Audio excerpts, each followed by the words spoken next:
Kיצד, העדים, sponsored for a bracha of Hatzlacha for Yonasan ben Moshe.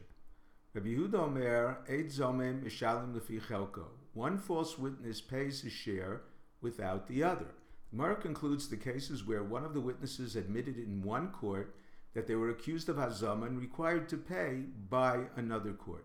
The Gemara rejects other interpretations. Number one, it cannot be each one pays an equal amount because that law is mentioned in a later Mishnah. Number two, it cannot be only one witness's testimony proved false because liability depends on falsifying both witnesses. Number three, it cannot be one witness admitted testifying falsely. Retracting testimony is inadmissible. Number four, it cannot be one admitted to being accused in another court. Although it is not a retraction, he is exempt from paying because Moed B'Knas Pater.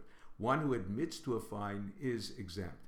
Therefore, the Gemara's final answer is, he admitted they were accused in another court of being false witnesses and the judges required them to pay, making it a debt rather than a fine. One who admits to a debt is liable to pay.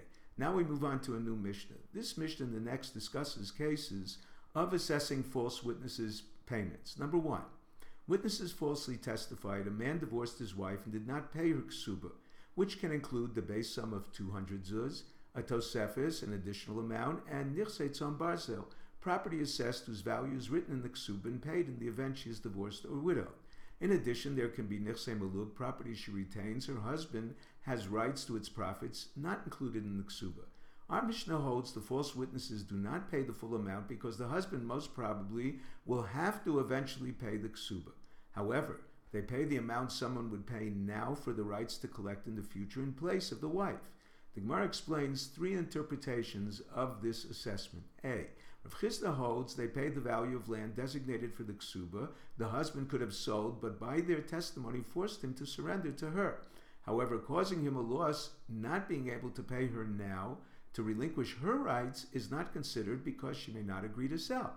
B. Rav Nassan bar Hoshaya holds they pay the full value of the ksuba to the husband minus the amount one would pay her now to relinquish her claim.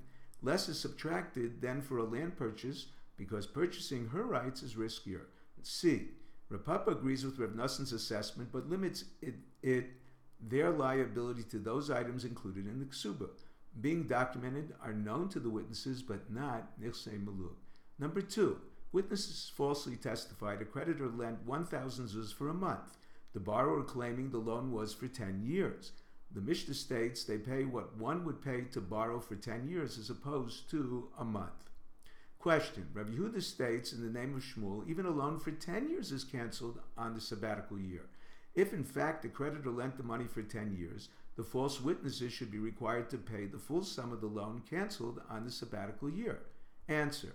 Rava answers either the borrower gave the creditor collateral or the creditor wrote a prosbol. The basis for canceling a debt is a creditor is not permitted to pressure his debtor on the sabbatical year. However, a creditor in possession of collateral or who transferred his loans to a court to collect does not have to pressure the borrower. The debts are not canceled. The Gemara brings another version of Yehuda Omer Shmuel. A debt due after the sabbatical year is not canceled since the creditor cannot pressure him then for the money. The law of the Mishnah supports this version. Question. Rabbi Yehuda stated in the name of Shmuel, if the creditor stipulated, I am lending you money on the condition that the sabbatical year does not cancel the debt, it is canceled because one cannot masna mashakasu b'Torah. One cannot stipulate contrary to the Torah. However, Shmuel states one can stipulate concerning onah. Even though the Torah prohibits overcharging if the buyer agrees to the price, it is a sale. The answer. It depends on the stipulation. If he stipulates on the condition you have no claim of price fraud, the stipulation is valid because Shmuel holds the buyer can waive rights the Torah granted him. However, if he stipulates on the condition there is no price fraud, the stipulation is invalid. The same distinction applies to the sabbatical year. If the stipulation is on the condition that you not cancel, it is valid. However, if he stipulates on the condition the sabbatical year does not cancel, it is invalid. Gemara concludes whether a loan is documented or not, the creditor cannot demand payment before 30 days. The proof. A verse concerning the sabbatical year states, Karva Shnas Hasheva Shnas Hashmita. The double description of the sabbatical year teaches another similar situation where a loan is temporarily canceled the first 30 days. If you're enjoying Daf 5, please click on the link below, subscribe, and become a sponsor. Thank you.